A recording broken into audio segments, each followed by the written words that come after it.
Hey guys, so this one isn't an easy one for me to talk about or get through, but it is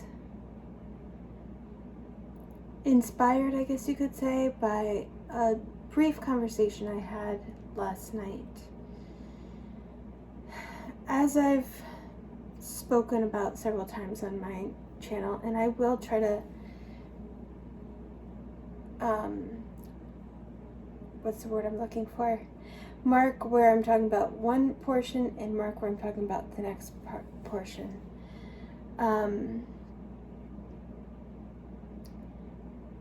I've said before, I've been through a lot in my life, and that is not an overestimation.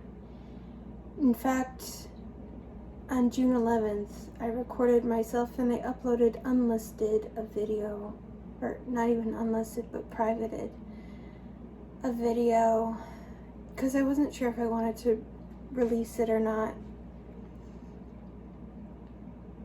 in a very depressed state, because I had been targeted all day by the birth giver or mother.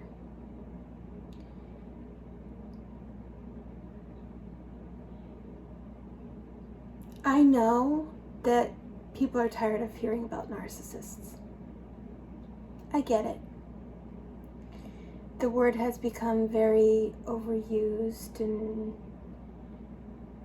people often don't differentiate between those who exhibit behaviors that are reminiscent of people who are diagnosable versus people who are actually fitting the clinical diagnosis. And that, in and of itself, can be problematic. And I understand that.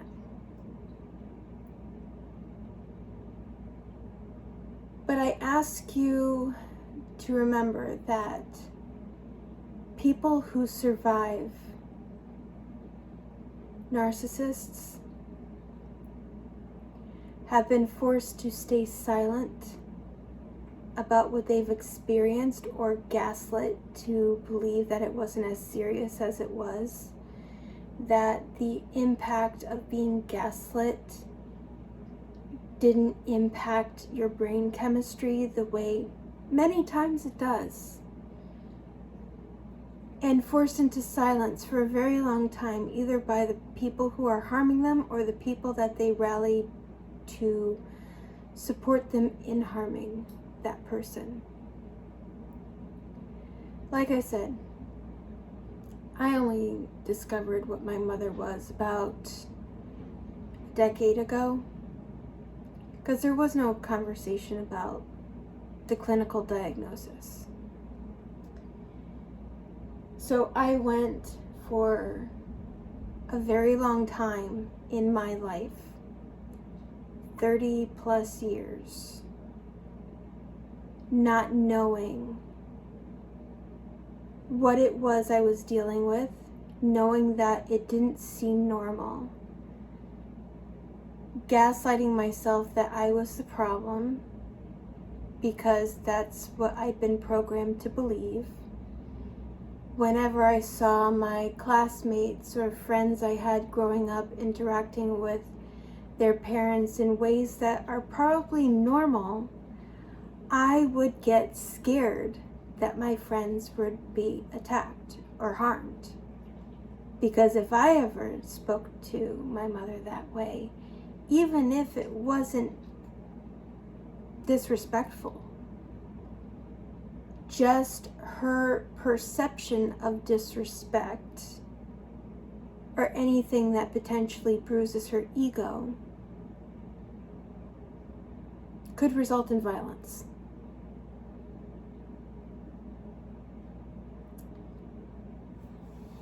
You may not see them very well, and forgive me, I know I'm not in good lighting, but I have scars in my hairline.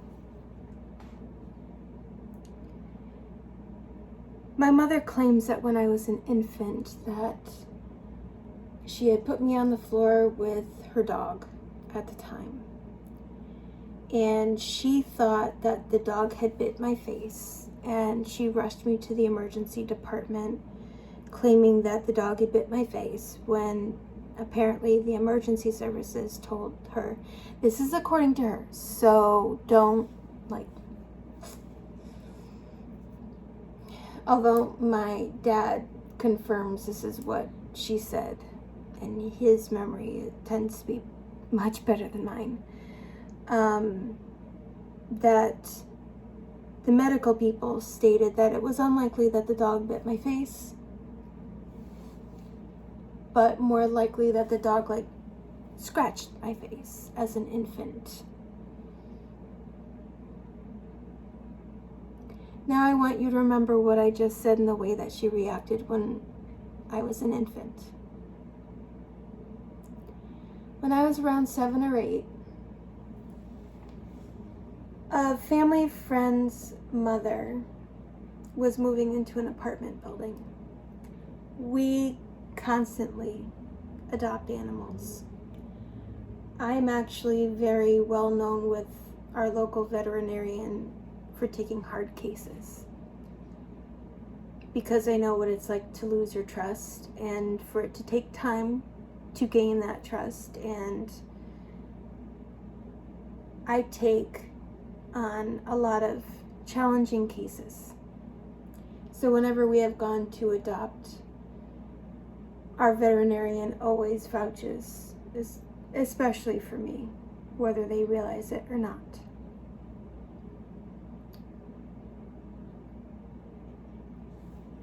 I have a scar, a very small scar, but it is a scar on my wrist right here. I don't even know if you can see it very well. Like I said, the lighting really sucks. But to kind of try to demonstrate better, you can see that the veins in my wrist pop up more than on this wrist. When I was 7 or 8, we were taking in the dog that belonged to our family friend's mother, because the apartment she was moving into no longer allowed her to keep her dog. Now I will say this very much, trigger warning, this involves a rather serious dog attack, but I want to preface this with, I, even at that young age, never wanted any harm to come to this dog. So regardless of how this was handled as I was a child, I would not have wanted harm to come to this dog, and I will absolutely tell you, this dog stayed with us for several years after, and this was the only event of this kind. But me being a child and seeing the dog trying to go for my dinner, I put my arm in front of him, trying to prevent him from getting my food, which I had left on a chair because I had to go to the bathroom. And my mother and her friend were talking. And when I did that, he grabbed onto my wrist. He shook his head, very violently. And because of where the injury took place, I was bleeding very profusely. I was never taken for medical treatment. I lost a lot of blood that night. And my mother's remedy was, she and the family friend took freezer packs of frozen food and stuff like that, put them on my wrist, wrapping it very, very tight to try to stop and get the bleeding to stop. But never once was I taken to a doctor. I never got stitches. I was never checked. Thankfully, the dog had all its shots. He was a very sweet dog. I think he was just stressed out. He was in a new space. He was anxious. There were a lot of new smells. There were a lot of new things going on. He was scared, understandably. He never did this again. I never would have wanted anything to happen to him. But my mother's statement was she wasn't going to bring me to the doctor, because if she did and they made a report, the dog would be put down, which again, I never would have wanted to happen anyway. But I want to put in the framework of being a child, losing a lot of blood. My memory goes black after that. I don't know how things happened after that. I don't know if I ultimately passed out. I don't know. I don't remember a lot around it. I remember the event. I remember bits and pieces, the pieces that I relayed. But I do know that there was a lot of blood. And that night, the messaging that I got with the amount of blood that I was losing was my life was less important.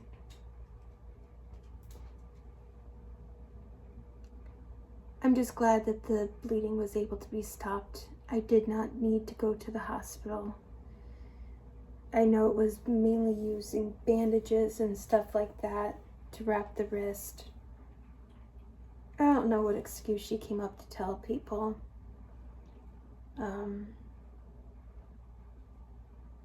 I couldn't tell you.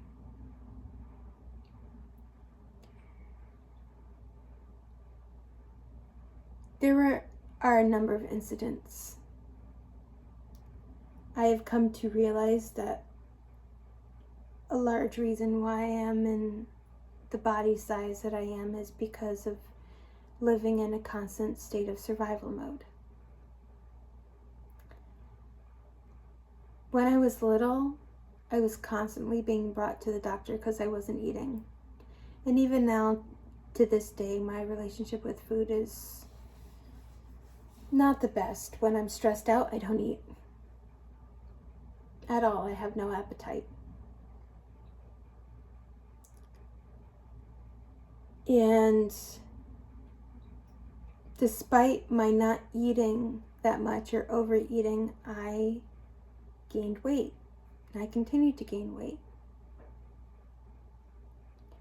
And I think in some way that was my body's reaction to try to protect me.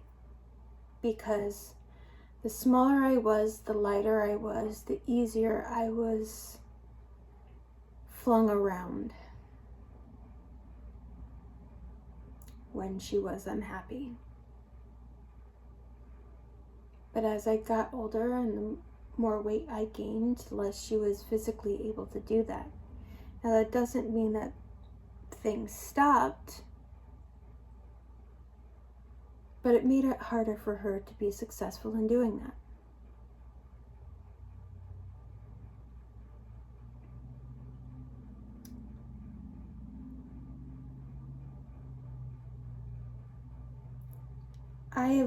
I lived an existence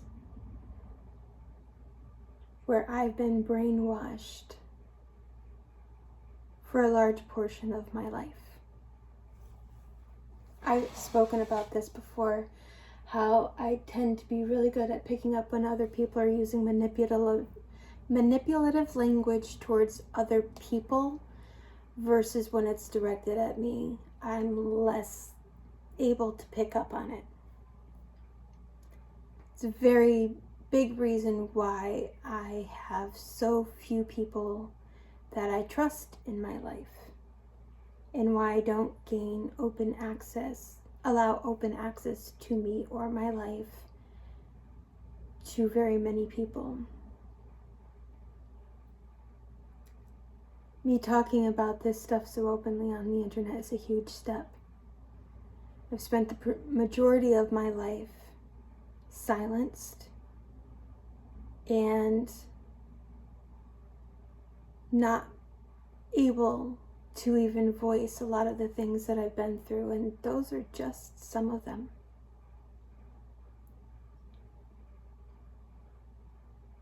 I recently read Jeanette McCurdy's book, I'm glad my mother died, and a lot of her lived experiences I related to. My mother was also a stage mom. My stage was infinitely smaller. I was not on Nickelodeon or anything of that nature. Thank God YouTube didn't exist at the time. Otherwise, I wouldn't have been surprised if I had ended up like the Frankie children. And so many other of these harmful homes exploiting their children in a very public way. I was still exploited and publicly, but smaller scale. In a large way, I'm grateful that it was as reduced as it was. I can only imagine how much more compounded it is when it's on a larger scale. But still, similar lived experiences are still there.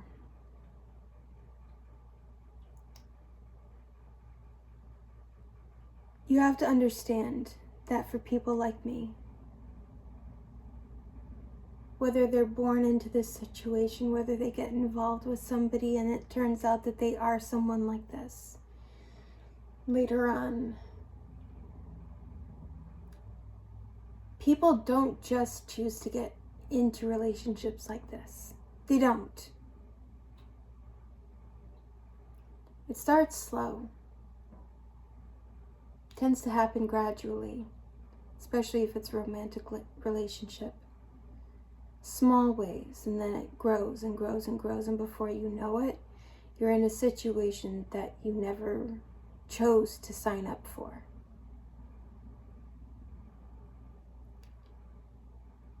And until this conversation started going viral on social media and people started to become more associated with terminology and tactics that people like this use, whether they exhibit behaviors or are clinically diagnosable,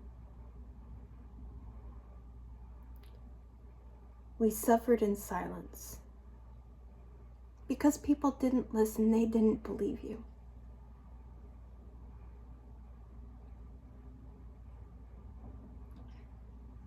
Because far too often people do not understand that the nefarious way that emotionally manipulative, harmful behavior changes you.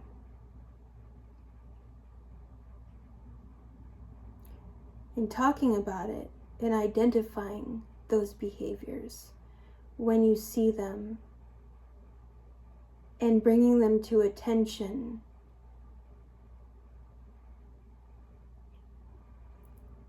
especially where I am not a clinician.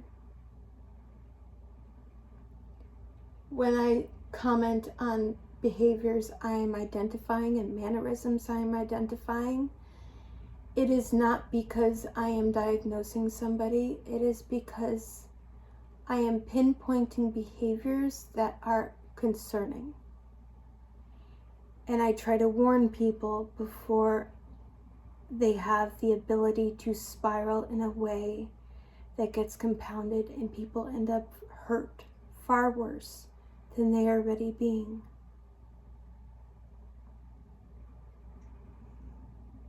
I spent the last several years, as this conversation has grown,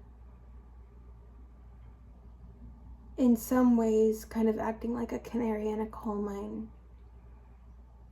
Like I said, I can identify the behaviors when they're not being directed at me far better than when they are. I will say Joshua David Evans had me fooled. But as someone pointed out, some of his behaviors can be attributed to people with addictive personalities, and that's true. But I can tell you, when Adam was covering that video, there were mannerisms that I recognized that my own mother does as well, and she's not an addict. At least was not to substances.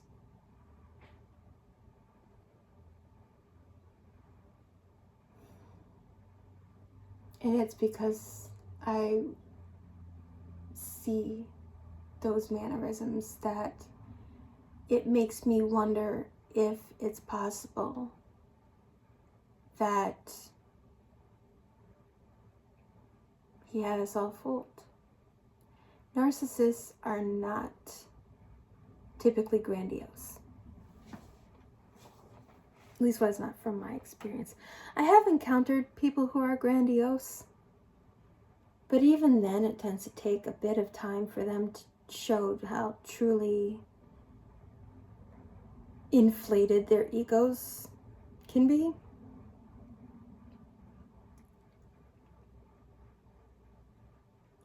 There were grandiose tendencies that I spotted in Johnny Silvestri. That's, again, not me diagnosing him. Just I picked up on behaviors and ways that he was acting that pinpointed to potential conflated ego. The mannerisms I've seen and behaviors I'm spotting from Joshua tend to be more from a covert example. My mother's covert. She does a really good job taking on my personality, my mannerisms, and the way I move through the world, as if they're her own personality, and making people believe that she's a really good person. She's an expert at this. And I only recognized that she was doing it about 6 months ago. Because I stumbled upon a video from Dr. Ramani where she was talking about mirroring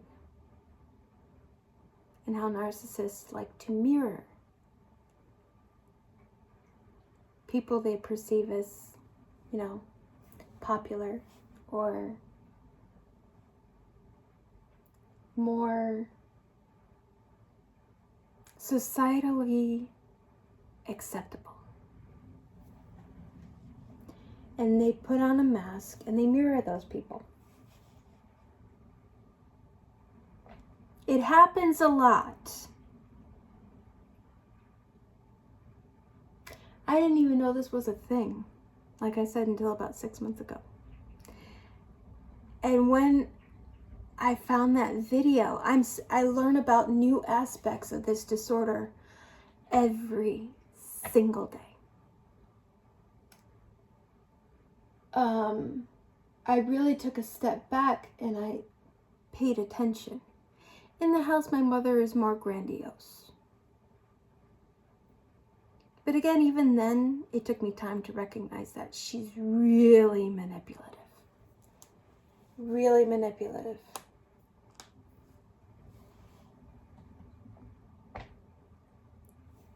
And narcissists like to switch up tactics. If they find that one tactic isn't working as well, they find other ways to manipulate you until you don't know which way is up. It's how I've ended up in such a financial situation that I now feel like I'm trapped in a prison.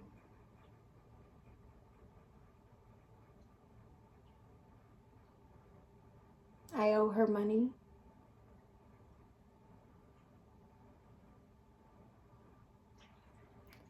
There's loans that she took out on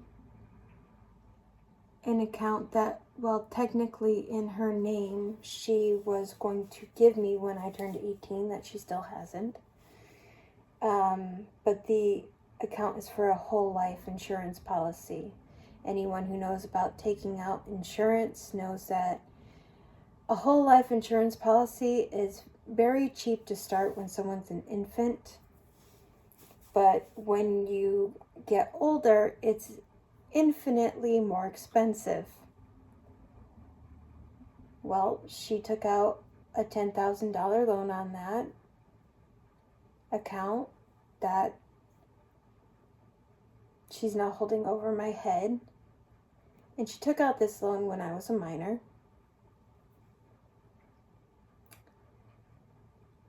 And has never paid on it. Today it's well over $20,000, of course, because it's just been accruing interest.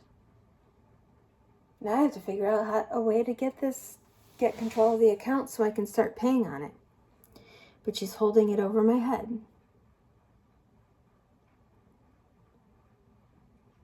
Could I just let it go? Yeah.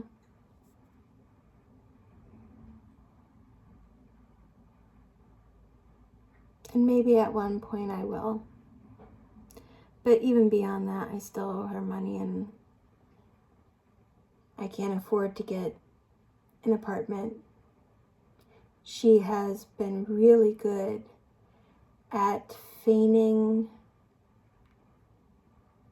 desperation, so when I did have money, I ended up using it to help her. And then when I needed help, she racks up a table of debt.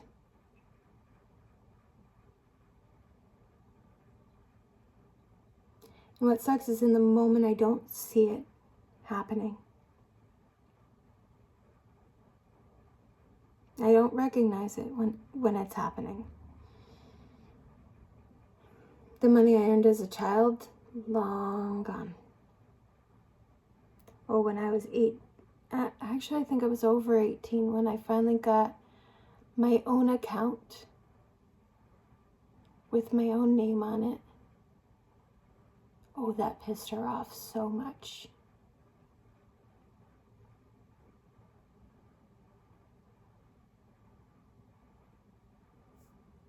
That really pissed her off.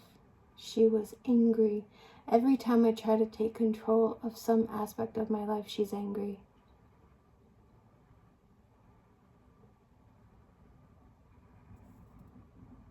I think in some sick and twisted way, she would love it if I didn't have this new thing that I was working on. Because then she just could control me that much more. She has poisoned every relationship friend group that I've had. And I understand that people get tired of trying to help, so they walk away.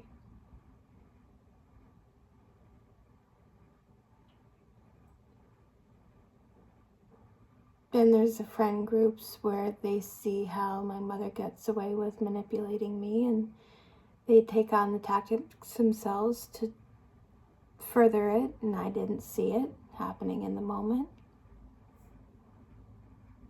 Talked about that in the first video where my face was in frame, but you couldn't see it. You'll see like leaves and stuff. It's a mask. Yeah. Talked about that one.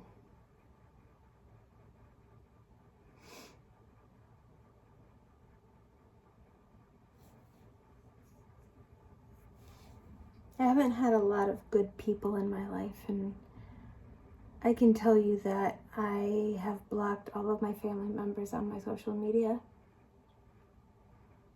because every chance that they got, they would find ways to attack me for any single thing I posted online. Even if it wasn't revealing who they were or who she was, she would find a way to twist it and attack me for it.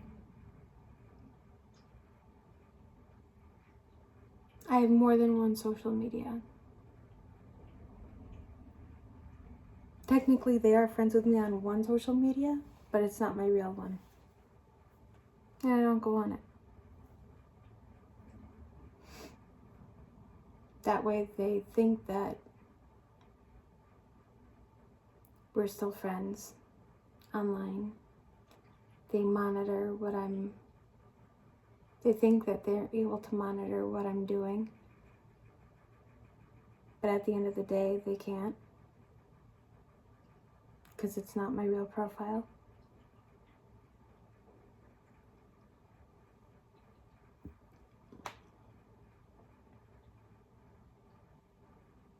And even so, I feel like I'm in a prison.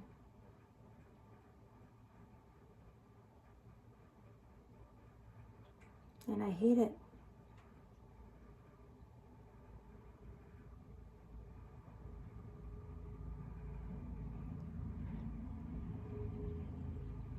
But I'm no longer silent about it.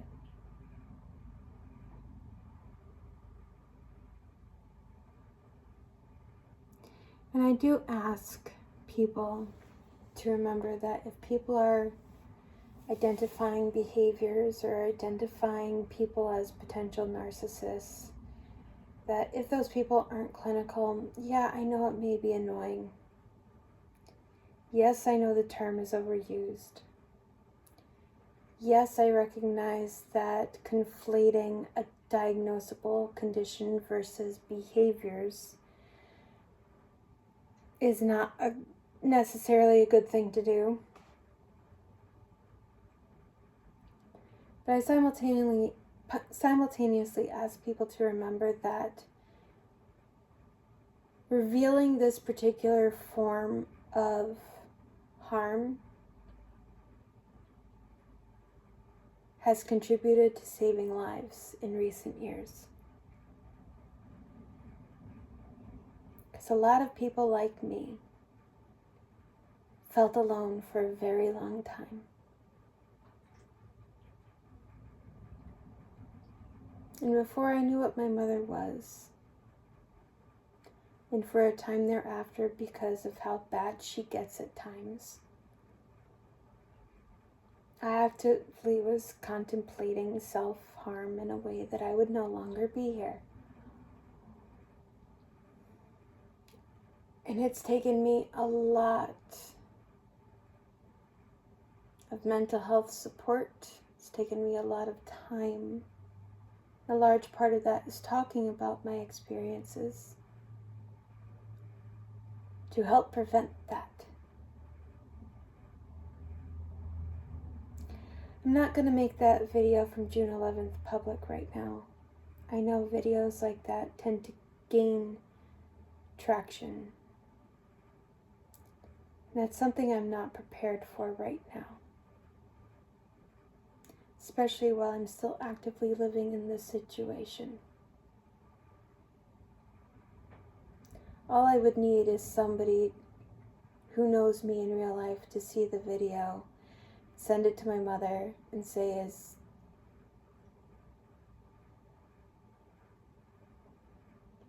I'd be done for.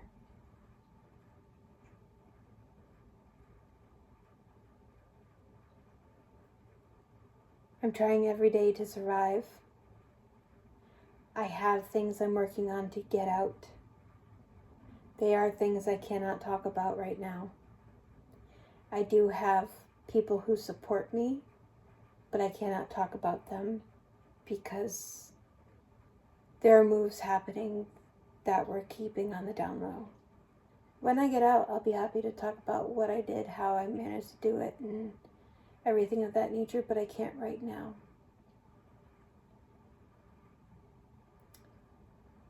But if you want to see or get any sort of a glimpse of what a day filled with attacks can do and cause, granted, thankfully they weren't physical this time, but they have been in the past. They haven't been for a while, and thankfully it stays that way, but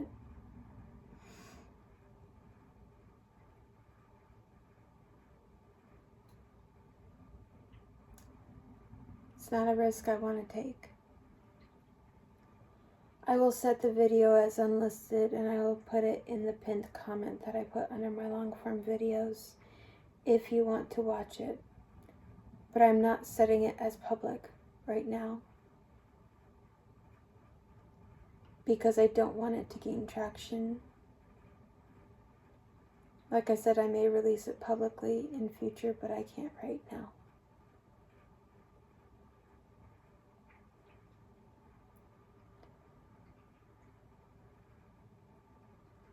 If you made it through this video, thank you for taking the time to listen. I know it's long, but I'm grateful you listened. And if anything I've said maybe gave a bit of perspective,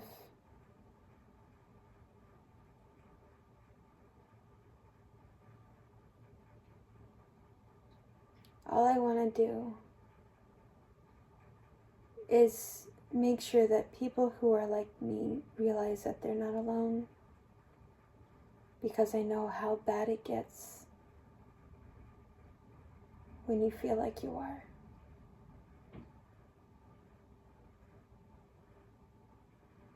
And if we form community and we talk about it and we don't let the bad things thrive in the dark,